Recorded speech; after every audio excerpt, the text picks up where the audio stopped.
The Rats in the Walls by H.P. Lovecraft.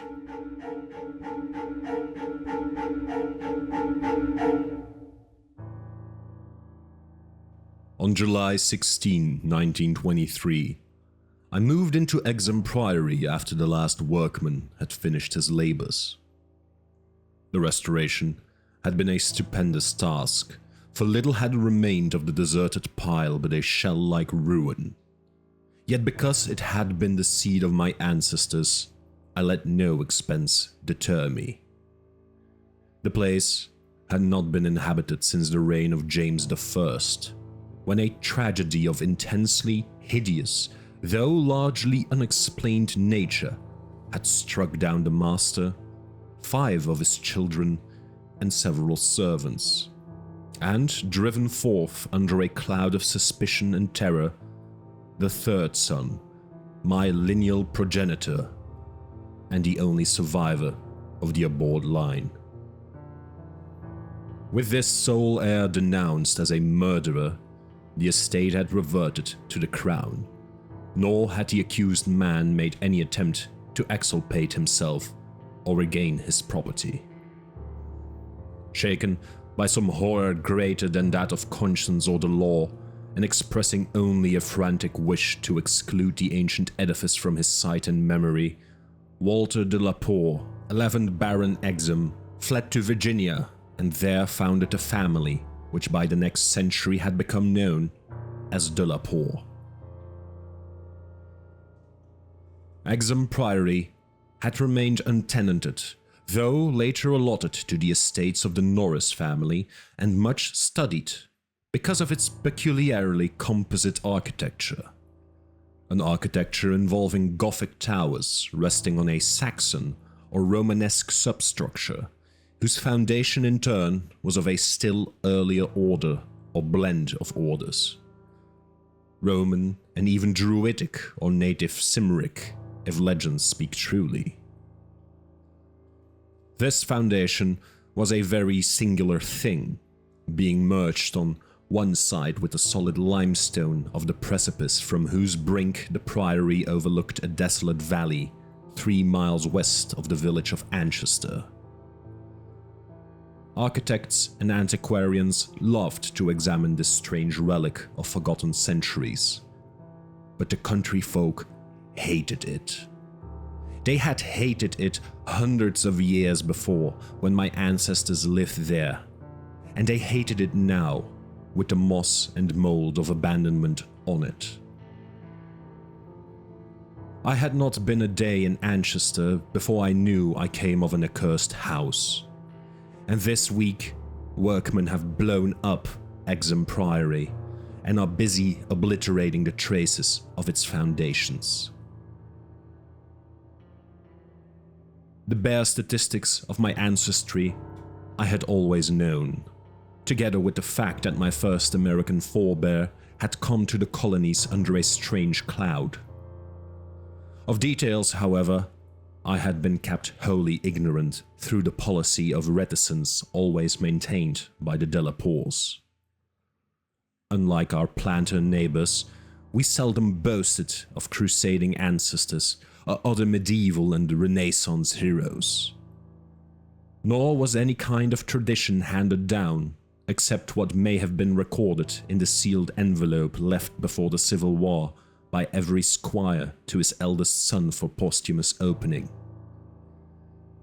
The glories we cherished were those achieved since the migration, the glories of a proud and honorable, if somewhat reserved and unsocial Virginia line. During the war, our fortunes were extinguished and our whole existence changed by the burning of Carfax, our home on the banks of the James. My grandfather, advanced in years, had perished in that incendiary outrage, and with him the envelope that bound us all to the past. I can recall that fire today as I saw it then at the age of 7, with the Federal soldiers shouting, the women screaming, and the Negroes howling and praying. My father was in the army, defending Richmond, and after many formalities, my mother and I were passed through the lines to join him. When the war ended, we all moved north whence my mother had come, and I grew to manhood, middle age, and ultimate wealth as a stolid Yankee.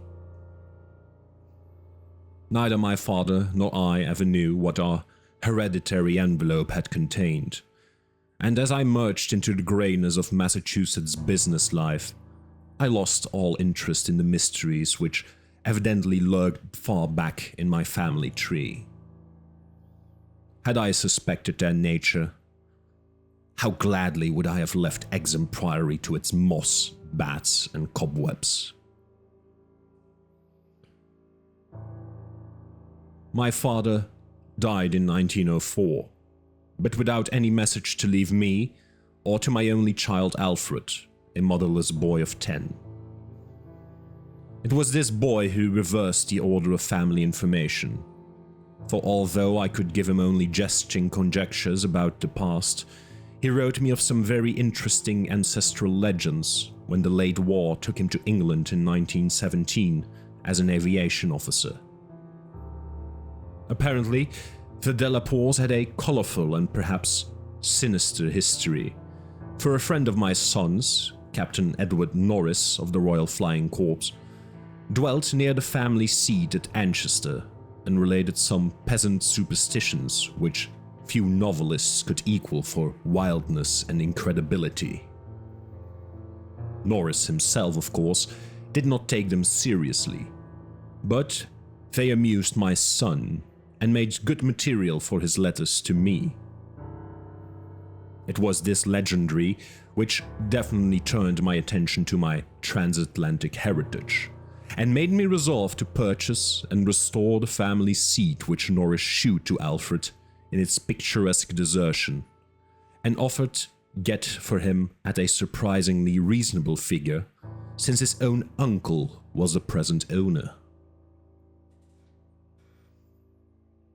I bought Exham Priory in 1918, but was almost immediately distracted from my plans of restoration by the return of my son as a maimed invalid. During the 2 years that he still lived, I thought of nothing but his care, having even placed my business under the direction of partners. In 1921, as I found myself bereaved and aimless, a retired manufacturer no longer young, I resolved to divert my remaining years with my new possession. Visiting Anchester in December, I was entertained by Captain Norris, a plump, amiable young man who had thought much of my son, and secured his assistance in gathering plans and anecdotes to guide in the coming restoration. Exham Priory itself I saw without emotion, a jumble of tottering medieval ruins covered with lichens and honeycombed with rooks' nests, perched perilously upon a precipice and denuded of floors or other interior features save the stone walls of the separate towers. As I gradually recovered the image of the edifice as it had been when my ancestor left it over 3 centuries before, I began to hire workmen for the reconstruction. In every case, I was forced to go outside the immediate locality, for the Anchester villagers had an almost unbelievable fear and hatred of the place. This sentiment was so great that it was sometimes communicated to the outside laborers, causing numerous desertions, whilst its scope appeared to include both the priory and its ancient family. My son had told me that he was somewhat avoided during his visits because he was a Delaport, and I now found myself subtly ostracized for a like reason, until I convinced the peasants how little I knew of my heritage. Even then, they sullenly disliked me, so that I had to collect most of the village traditions through the mediation of Norris. What the people could not forgive, perhaps, was that I had come to restore a symbol so abhorrent to them. For, rationally or not, they viewed Exham Priory as nothing less than a haunt of fiends and werewolves. Piecing together the tales which Norris collected for me, and supplementing them with the accounts of several savants who had studied the ruins, I deduced that Exham Priory stood on the site of a prehistoric temple, a druidical or anti-druidical thing which must have been contemporary with Stonehenge. That indescribable rites had been celebrated there, few doubted. And there were unpleasant tales of the transference of these rites into the Sibyl worship which the Romans had introduced. Inscriptions still visible in the subcellar bore such unmistakable letters as Div, Ops, Magna, Mat, sign of the Magna Mater whose dark worship was once vainly forbidden to Roman citizens. Anchester had been the camp of the 3rd Augustan Legion, as many remains attest, and it was said that the Temple of Sibyl was splendid and thronged with the worshippers who performed nameless ceremonies at the bidding of a Phrygian priest. Tales added that the fall of the old religion did not end the orgies at the temple, but that the priests lived on in the new faith without real change. Likewise, was it said that the rites did not vanish with the Roman power, and that certain among the Saxons added to what remained of the temple, and gave it the essential outline it subsequently preserved, making it the center of a cult feared through half the Heptarchy. About 1000 AD, the place is mentioned in a chronicle as being a substantial stone priory housing a strange and powerful monastic order, and surrounded by extensive gardens which needed no walls to exclude a frightened populace. It was never destroyed by the Danes, though after the Norman conquest it must have declined tremendously, since there was no impediment when Henry III granted the site to my ancestor, Gilbert de la Poer, 1st Baron Exham, in 1261. Of my family before this date, there is no evil report, but something strange must have happened then. In one chronicle, there is a reference to a de la Poer as cursed of God in 1307, whilst village legendary had nothing but evil and frantic fear to tell of the castle that went up on the foundations of the old temple and priory. The fireside tales were of the most grisly description, all the ghastlier because of their frightened reticence and cloudy evasiveness. They represented my ancestors as a race of hereditary demons, beside whom Gilles de Rais and the Marquis de Sade would have seemed the veriest tyros, and hinted whisperingly at their responsibility for the occasional disappearance of villagers through several generations. The worst characters, apparently, were the barons and their direct heirs. At least, most was whispered about these. If of healthier inclinations, it was said, an heir would early and mysteriously die to make way for another, more typical scion. There seemed to be an inner cult in the family, presided over by the head of the house, and sometimes closed except to a few members. Temperament, rather than ancestry, was evidently the basis of this cult, for it was entered by several who married into the family. Lady Margaret Trevor from Cornwall, wife of Godfrey, the second son of the 5th Baron, became a favorite bane of children all over the countryside, and the demon heroine of a particularly horrible old ballad not yet extinct near the Welsh border. Preserved in balladry too, though not illustrating the same point, is the hideous tale of Lady Mary de la Poer, who shortly after her marriage to the Earl of Shrewsfield was killed by him and his mother, both of the slayers being absolved and blessed by the priest to whom they confessed what they dared not repeat to the world. These myths and ballads, typical as they were of crude superstition, repelled me greatly. Their persistence and their application to so long a line of my ancestors were especially annoying, whilst the imputations of monstrous habits proved unpleasantly reminiscent of the one known scandal of my immediate forebears, the case of my cousin, young Randolph de la Poer of Carfax, who went among the Negroes and became a voodoo priest after he returned from the Mexican War.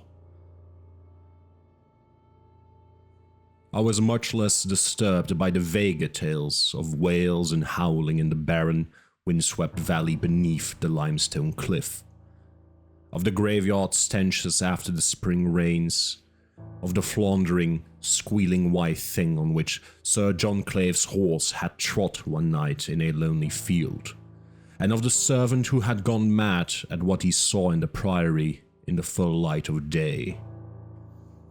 These things were hackneyed spectral lore, and I was at that time a pronounced skeptic. The accounts of vanished peasants were less to be dismissed, though not especially significant in view of medieval custom. Prying curiosity meant death, and more than one severed head had been publicly shewn on the bastions, now effaced, around Exham Priory.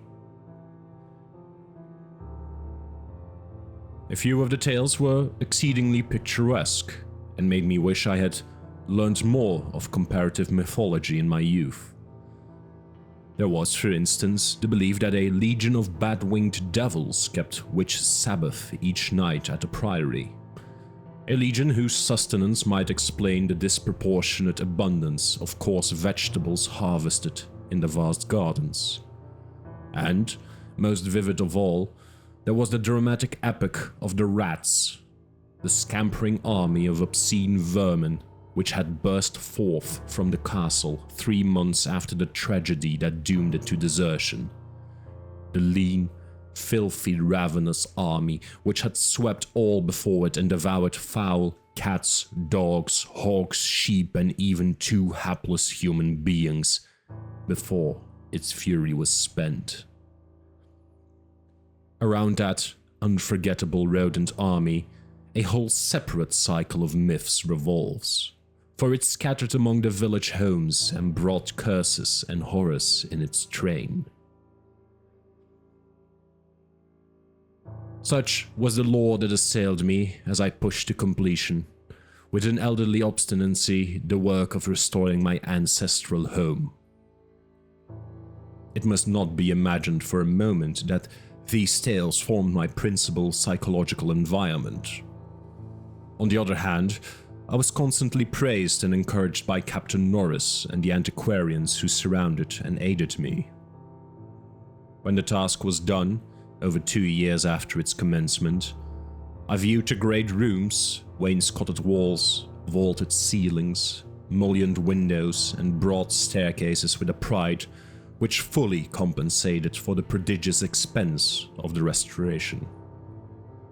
Every attribute of the Middle Ages was cunningly reproduced, and the new parts blended perfectly with the original walls and foundations. The seat of my fathers was complete, and I looked forward to redeeming at last the local fame of the line which ended in me. I would reside here permanently, and prove that a de la Poer, for I had adopted again the original spelling of the name, need not be a fiend. My comfort was perhaps augmented by the fact that, although Exham Priory was medievally fitted, its interior was in truth wholly new and free from old vermin and old ghosts alike. As I have said, I moved in on July 16, 1923. My household consisted of 7 servants and 9 cats, of which latter species I am particularly fond. My eldest cat, Nigerman, was 7 years old and had come with me from my home in Bolton, Massachusetts. The others I had accumulated whilst living with Captain Norris's family during the restoration of the priory. For 5 days, our routine proceeded with the utmost placidity, my time being spent mostly in the codifications of old family data. I had now obtained some very circumstantial accounts of the final tragedy and the flight of Walter de la Poer, which I conceived to be the probable contents of the hereditary paper lost in the fire at Carfax.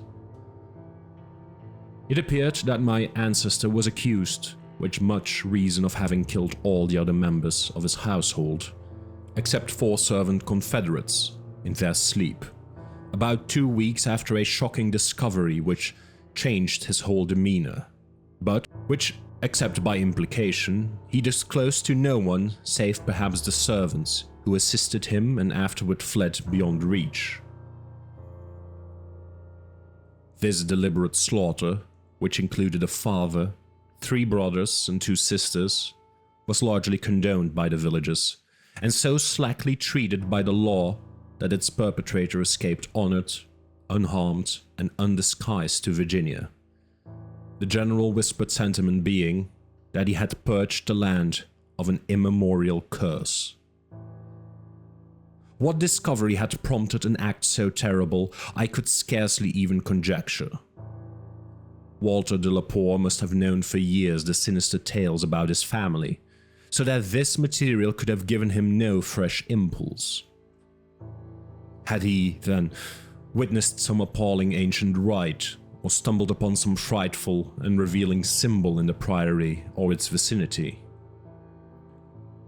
He was reputed to have been a shy, gentle youth in England. In Virginia, he seemed not so much hard or bitter as harassed and apprehensive. He was spoken of in the diary of another gentleman adventurer, Francis Harley of Bellevue, as a man of unexampled justice, honor, and delicacy. On July 22nd occurred the first incident which, though lightly dismissed at times, takes on a preternatural significance in relation to later events.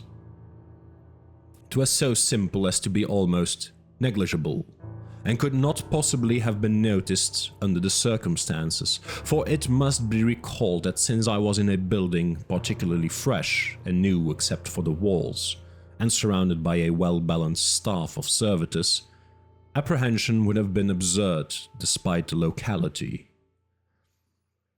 What I afterward remembered is merely this, that my old black cat, whose moods I know so well, was undoubtedly alert and anxious to an extent wholly out of keeping with his natural character. He roved from room to room, restless and disturbed, and sniffed constantly about the walls which formed part of the old Gothic structure. I realize how trite this sounds, like the inevitable dog in the ghost story, which always growls before his master sees the sheeted figure. Yet, I cannot consistently suppress it. The following day, a servant complained of restlessness among all the cats in the house. He came to me in my study, a lofty west room on the 2nd story, with groined arches, black oak paneling, and a triple Gothic window overlooking the limestone cliff and desolate valley. And even as he spoke, I saw the jetty form of Nigerman creeping along the west wall and scratching at the new panels which overlaid the ancient stone. I told the man that there must be some singular odor or emanation from the old stonework, imperceptible to human senses, but affecting the delicate organs of cats even through the new woodwork. This I truly believed, and when the fellow suggested the presence of mice or rats, I mentioned that there had been no rats there for 300 years, and that even the field of mice of the surrounding country could hardly be found in these high walls, where they had never been known to stray.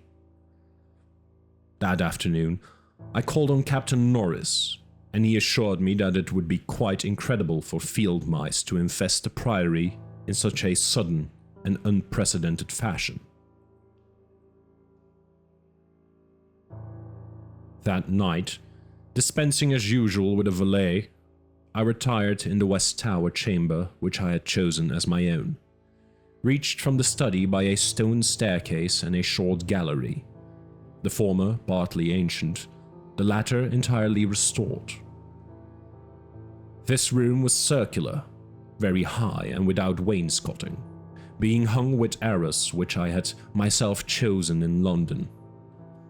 Seeing that Nigelman was with me, I shut the heavy Gothic door and retired by the light of electric bulbs which so cleverly counterfeited candles, finally switching off the light and sinking on the carved and canopied four-poster, with the venerable cat in his accustomed place across my feet. I did not draw the curtains, but gazed out at the narrow north window which I faced. There was a suspicion of aurora in the sky, and the delicate traceries of the window were pleasantly silhouetted.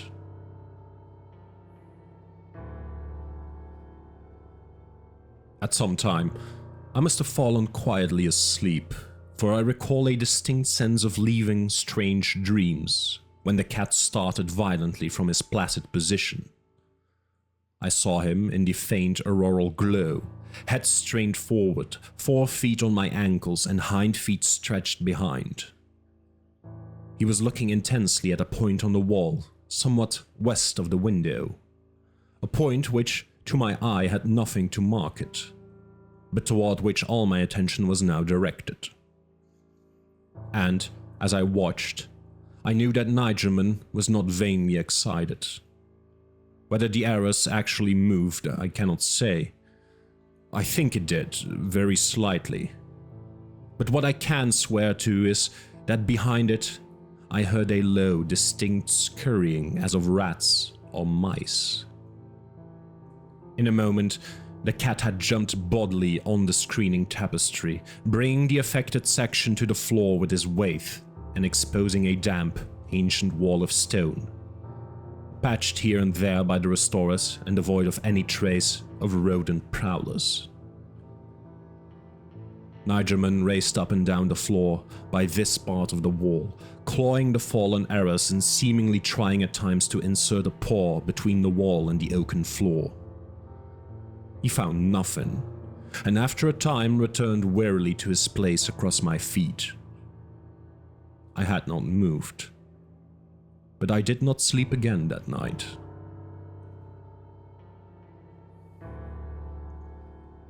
In the morning, I questioned all the servants, and found that none of them had noticed anything unusual, save that the cook remembered the actions of a cat which had rested on a windowsill. This cat had howled at some unknown hour of the night, awaking the cook in time for her to see him dart purposefully out of the open door down the stairs. I drowsed away the noontime, and in the afternoon called again on Captain Norris, who became exceedingly interested in what I told him.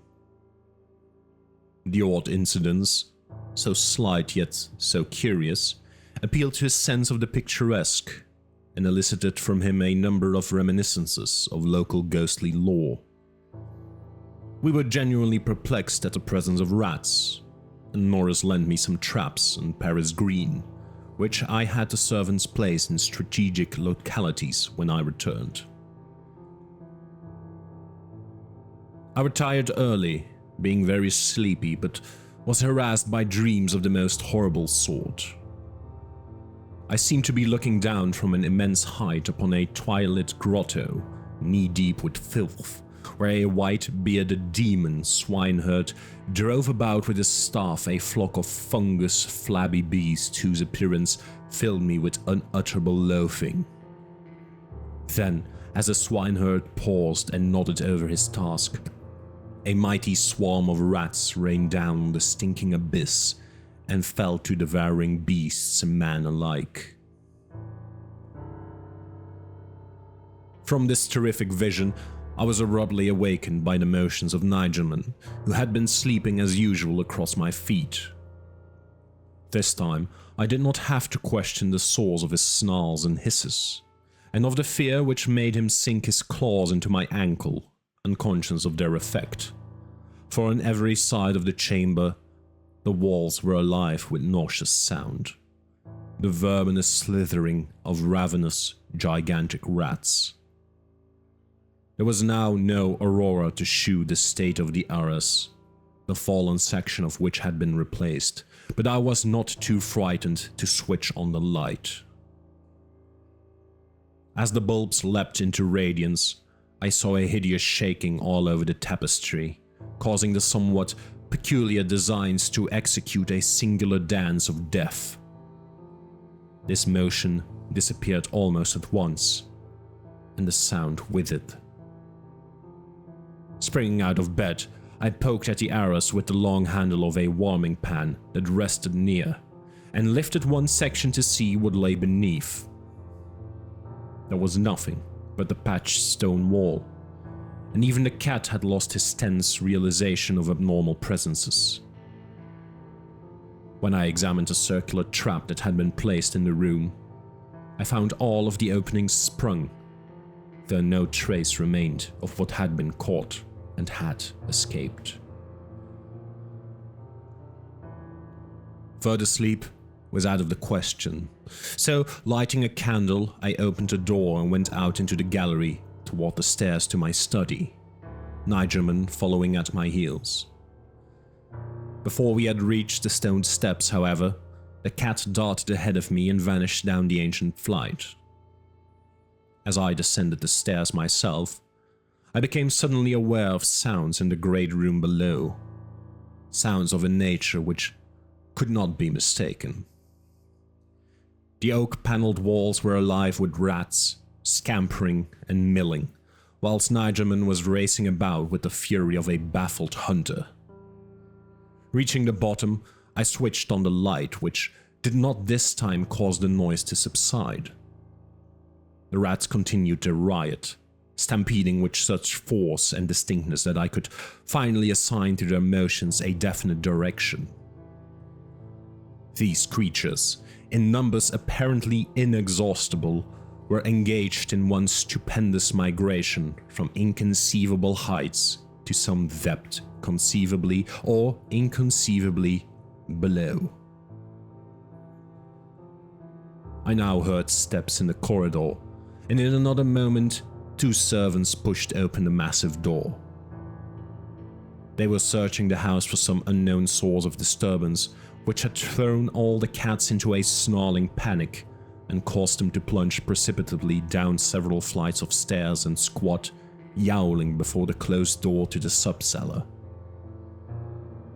I asked them if they had heard the rats, but they replied in the negative. And when I turned to call their attention to the sounds in the panels, I realized that the noise had ceased.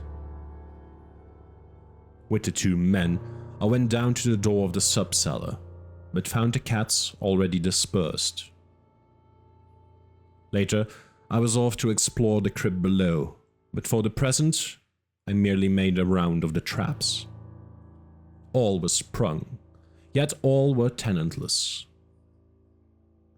Satisfying myself that no one had heard the rats save the felines and me, I sat in my study till morning, thinking profoundly, and recalling every scrap of legend I had unearthed concerning the building I inhabited. I slept some in the forenoon, leaning back in the one comfortable library chair, which my medieval plan of furnishing could not banish. Later, I telephoned to Captain Norris, who came over and helped me explore the subcellar.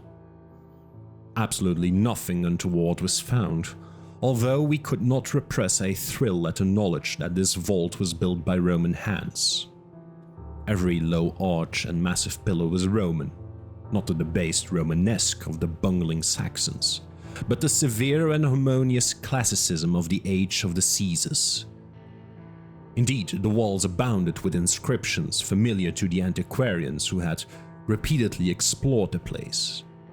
Things like Pigete, Prop, Temp, Donna, and Al Prec, Vies Pontifi, Atis.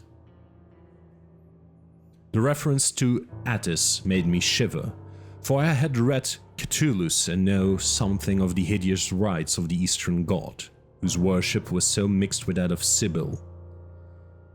Norris and I, by the light of lanterns, tried to interpret the odd and nearly effaced designs on certain irregularly rectangular blocks of stone generally held to be altars, but could make nothing of them.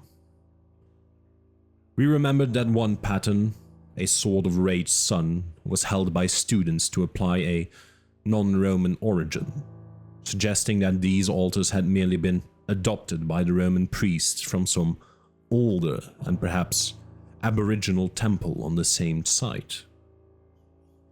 On one of these blocks were some brown stains which made me wonder. The largest, in the center of the room, had certain features on the upper surface which indicated its connection with fire, probably burnt offerings. Such were the sights in that crypt before whose doors the cats had howled, and where Norris and I now determined to pass the night. Couches were brought down by the servants, who were told not to mind any nocturnal actions of the cats, and Nigerman was admitted as much for help as for companionship. We decided to keep the great oak door, a modern replica with slits for ventilation, tightly closed. And, with this attended to, we retired with lanterns still burning to await whatever might occur. The vault was very deep in the foundations of the priory, and undoubtedly far down on the face of the beetling limestone cliff overlooking the waste valley. That it had been the goal of the scuffling and unexplainable rats, I could not doubt, though why, I could not tell. As we lay there expectantly, I found my vigil occasionally mixed with half-formed dreams from which the uneasy motions of the cat across my feet would rouse me. These dreams were not wholesome, but horribly like the one I had the night before. I saw again the twilit grotto, and the swineherd with his unmentionable fungus beasts wallowing in filth, and as I looked at these things they seemed nearer and more distinct. So distinct that I could almost observe their features. Then I did observe the flabby features of one of them, and awakened with such a scream that Nigerman started up, whilst Captain Norris, who had not slept, laughed considerably. Norris might have laughed more, or perhaps less, had he known what it was that made me scream. But I did not remember myself till later. Ultimate horror often paralyzes memory in a merciful way. Norris waked me when the phenomena began. Out of the same frightful dream, I was called by his gentle shaking and his urging to listen to the cats. Indeed, there was much to listen to, for beyond the closed door at the head of the stone steps was a veritable nightmare of feline yelling and clawing, whilst Nigerman, unmindful of his kindred outside, was running excitedly around the bare stone walls, in which I heard the same babel of scurrying rats that had troubled me the night before. An acute terror now rose within me, for here were anomalies which nothing normal could well explain.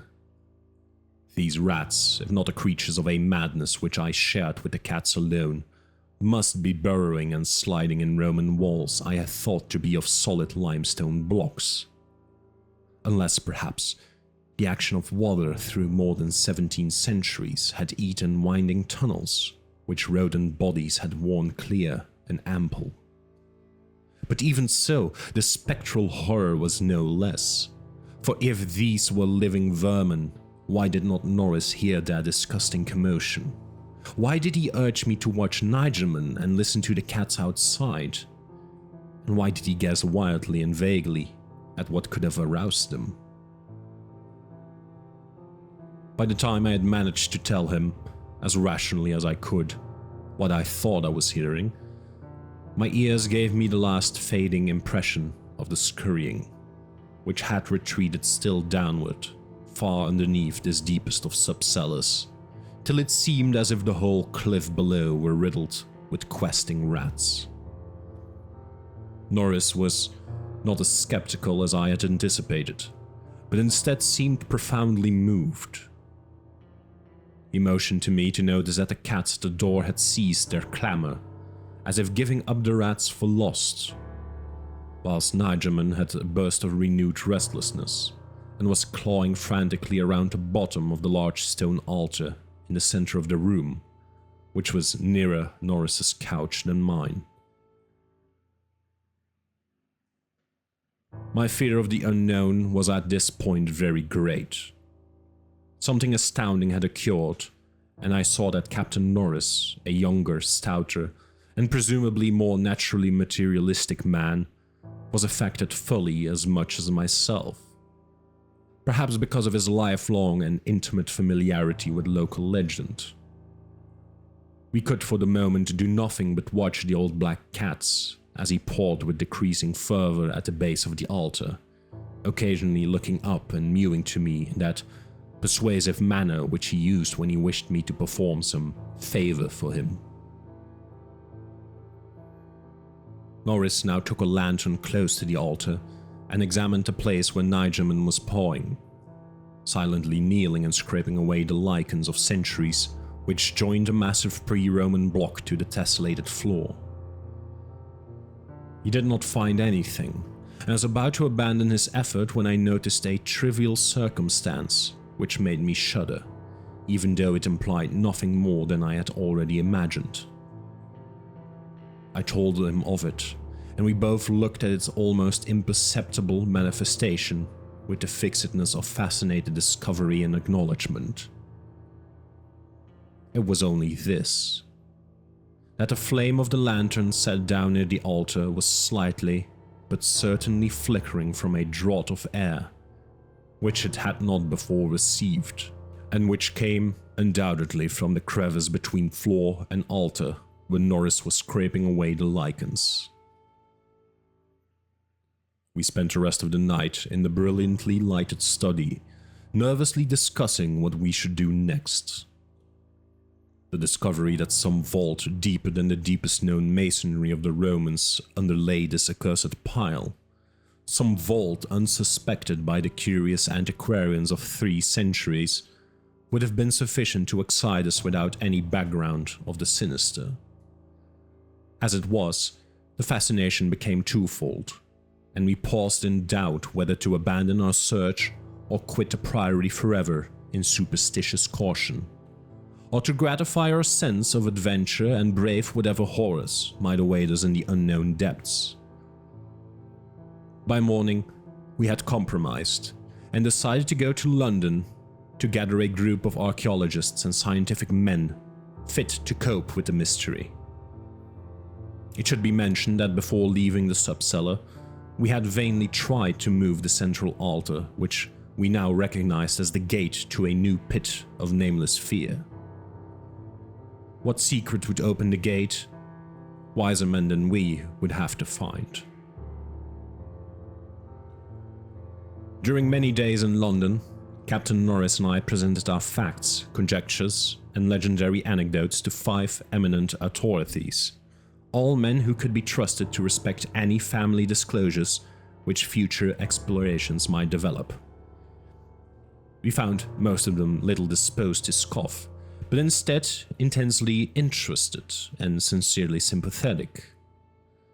It is hardly necessary to name them all, but I might say that they include Sir William Brinton, whose excavation in the Troad excited most of the world in that day.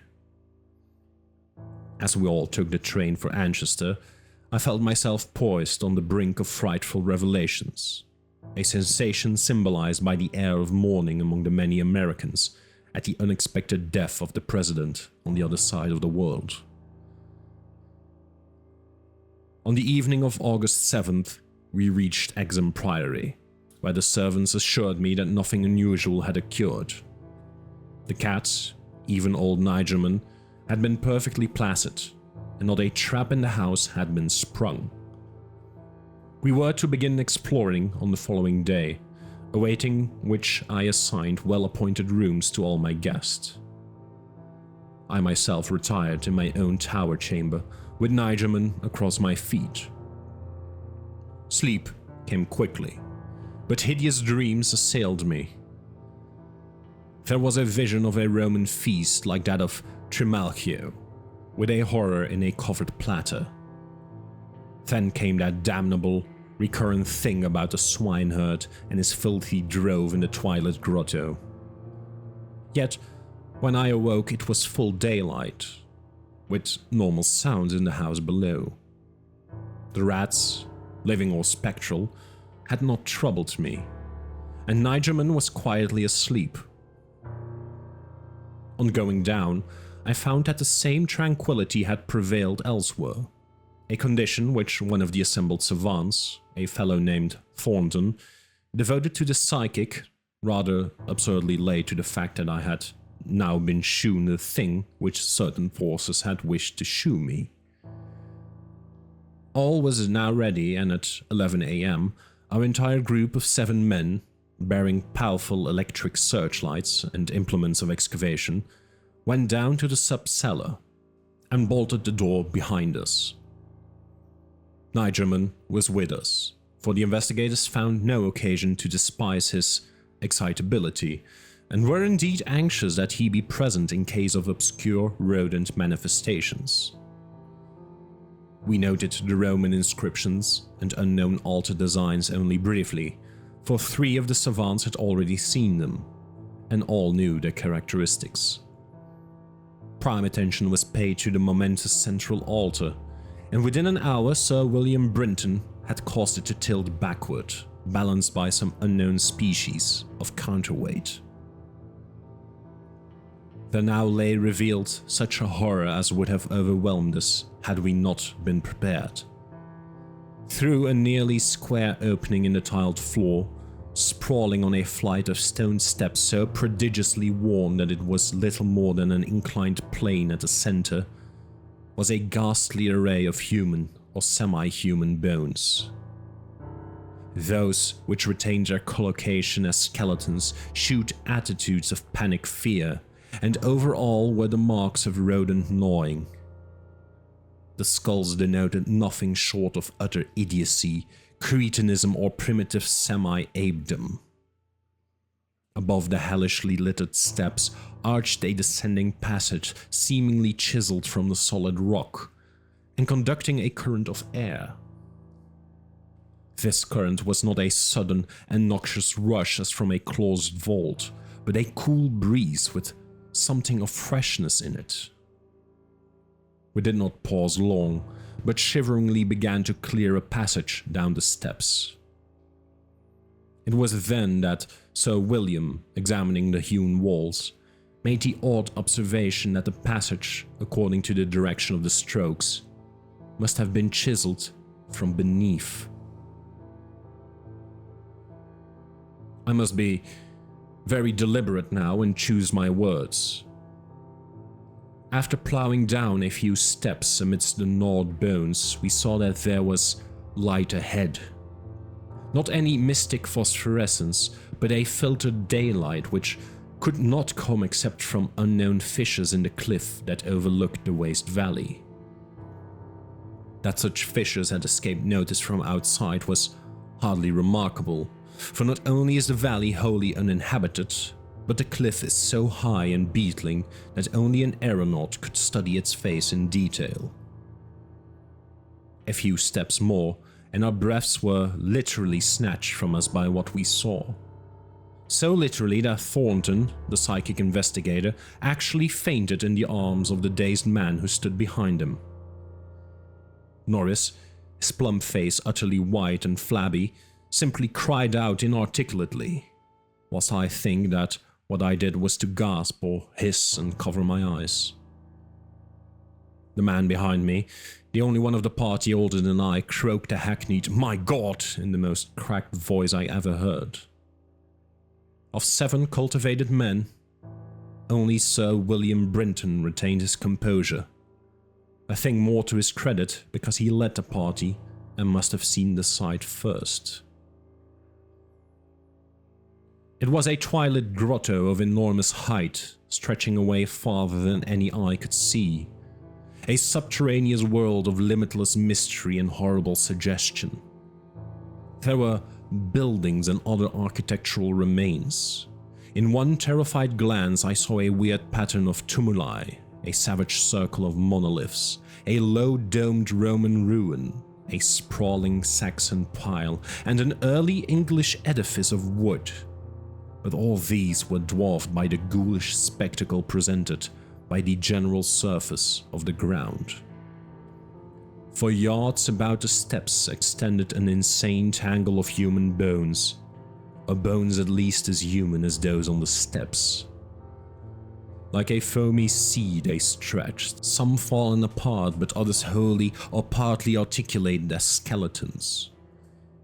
These latter invariably in postures of demoniac frenzy, either fighting off some menace or clutching other forms with cannibal intent.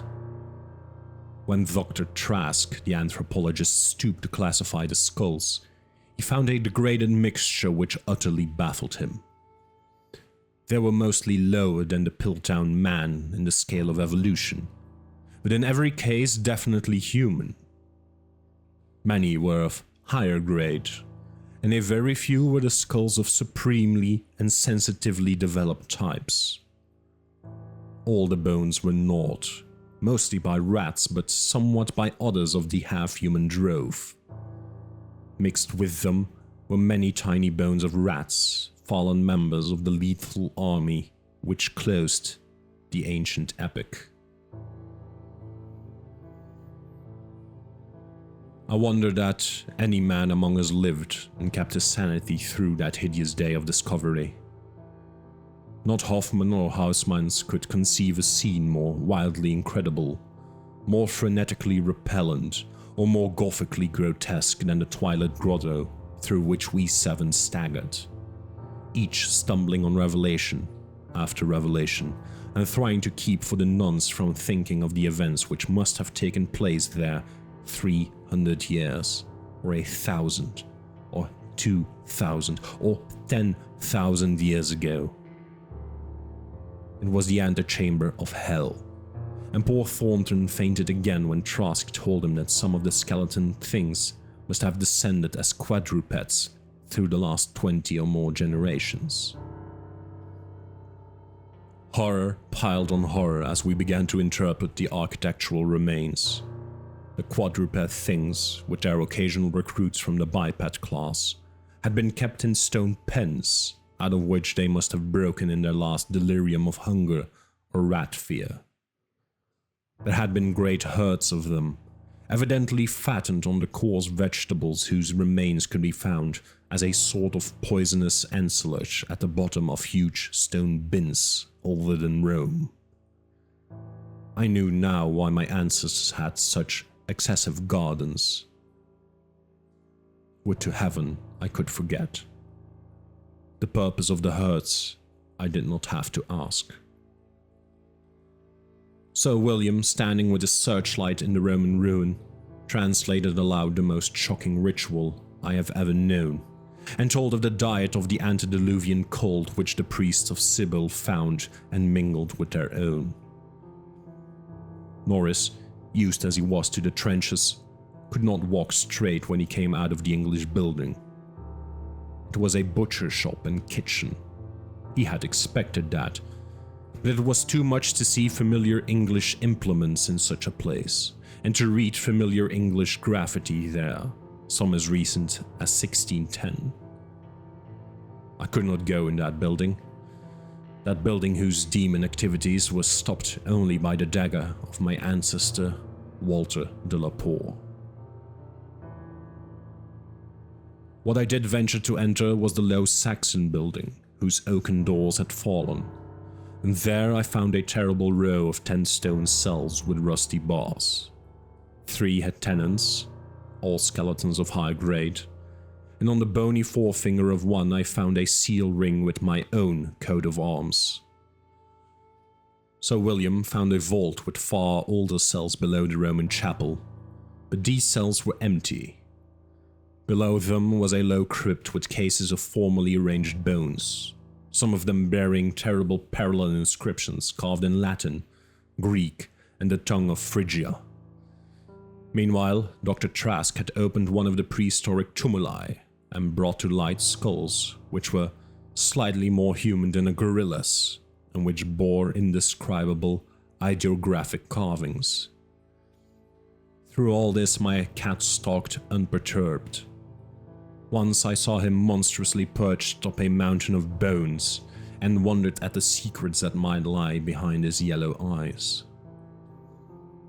Having grasped to some slight degree the frightful revelations of this twilit area, an area so hideously foreshadowed by my recurrent dream, we turned to that apparently boundless depth of midnight cavern where no ray of sunlight from the cliff could penetrate.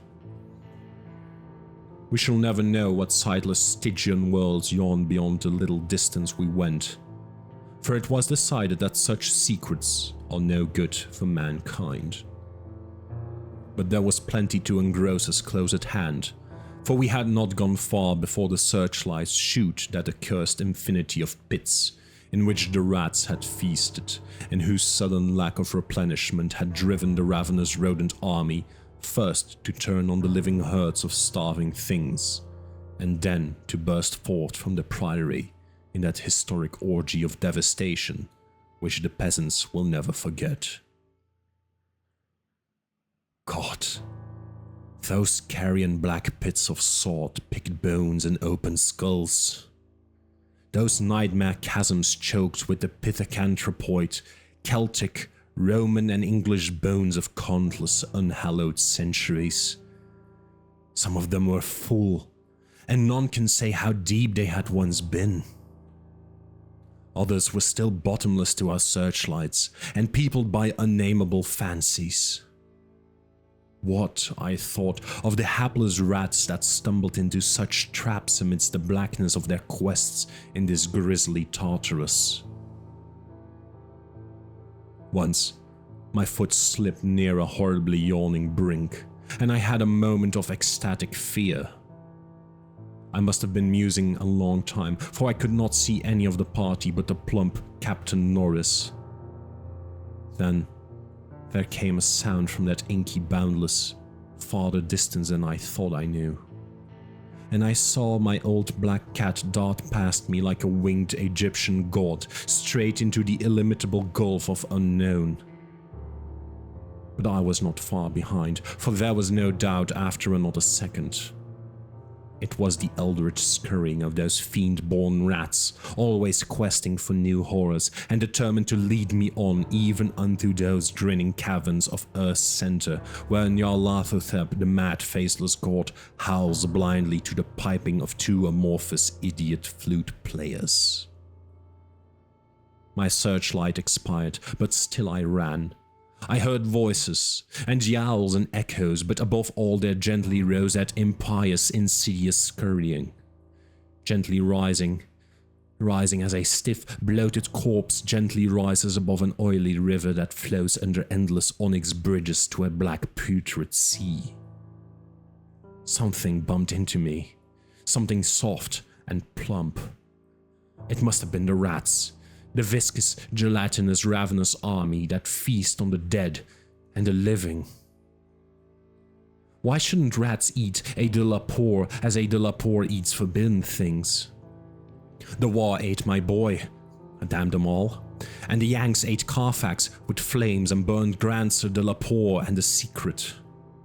No, I tell you, I am not that demon swineherd in the Twilight Grotto. It was not Edward Norris's fat face on that flabby fungus thing. Who says I am a de la Poor? He lived, but my boy died. Shall a Norris hold the lands of a de la Poor? It's voodoo, I tell you. That spotted snake. Curse you, Thornton. I'll teach you to faint at what my family do. As blood thou stinketh, I'll learn you how to gust. What je swinke me think wis. Magna mater, magna mater. Atis, diad agets ad audan. Agus badunag ord, donas dolas ord agus liat sa. Ungel, ril, shh. That is what they say I said when they found me in the blackness after 3 hours. Found me crouching in the blackness over the plump, half-eaten body of Captain Norris, with my own cat leaping and tearing at my throat. Now they have blown up Exham Priory, taken my Nigelman away from me, and shut me into this barred room at Henwell with fearful whispers about my heredity and experiences. Thornton is in the next room, but they prevent me from talking to him. They are trying to suppress most of the facts concerning the Priory. When I speak of poor Norris, they accuse me of a hideous thing. But they must know that I did not do it. They must know it was the rats. The slithering, scurrying rats whose scampering will never let me sleep. The demon rats that race behind the padding in this room and backing me down to greater terrors than I have ever known. The rats, they can never hear. The rats in the walls.